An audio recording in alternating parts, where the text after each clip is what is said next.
राम प्रभु रामचंद्र भगवान की जय।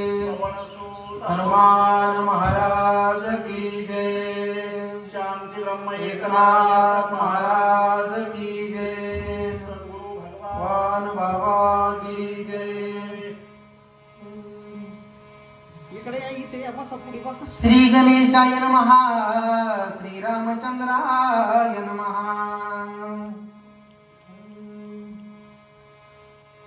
किंकर मारिले 80 सहस्रा 14 सहस्त्र बनकरा वन विद्विसिले मनोहरा तेने दशशिरा कोपला।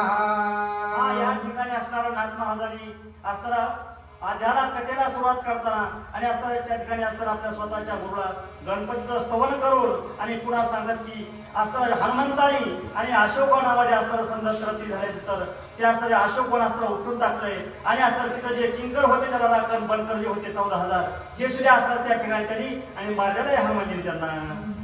वानर जाणोनी महाबळी प्रस्तु सुत जंबुमाळी रावणे पाचारो निजवळी गुजत्या जवळी सांगत। असणारा वानर समजून असणारा हनुमानजीला त्याने असणारा आपला असणारा प्रधान प्रस्तो होता त्याचा असणारा जंबुमाळी मुलगा त्याला असणारा काय केलं त्या ठिकाणी सभेच्या ठिकाणी असणारं राजा रावण असणारा पाचार त्याला बोलावून घेतलं आणि असणारा पुढं काय सांगतो त्याला मारिले किंकर्या बनकर्या विध्वंसिले मनोहरा तो तुवा मारावा वानर युती दुर्धर गांजोनी।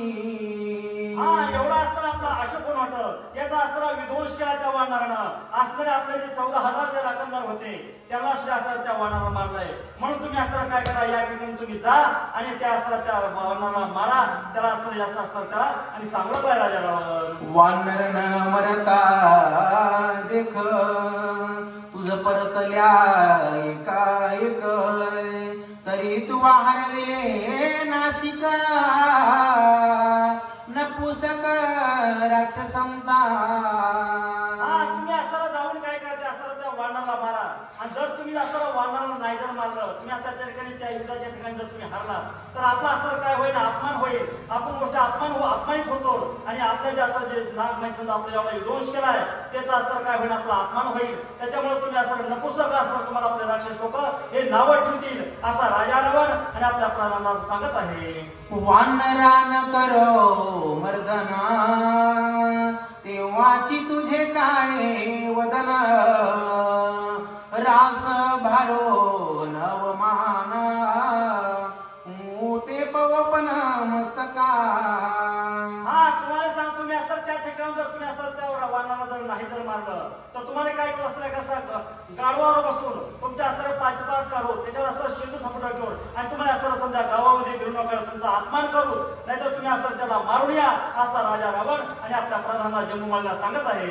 ऐशी ऐकवोनी वचनावळी युता धाडीला जंबुमाळी तोही वीर अर्धू बळी क्रोधानळी चालला।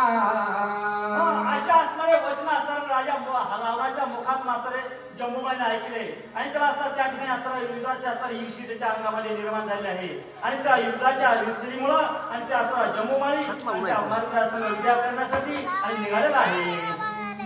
महाखरी जुंपिला रथ शस्त्रा सामुग्री घालो समस्त धनुष्य घेऊन अत्याद्भुत आला युद्धार्थ जंबुमाळी। जम्मूमाळी असताना काय केले आपला असणारा रथ जो होता तो रथ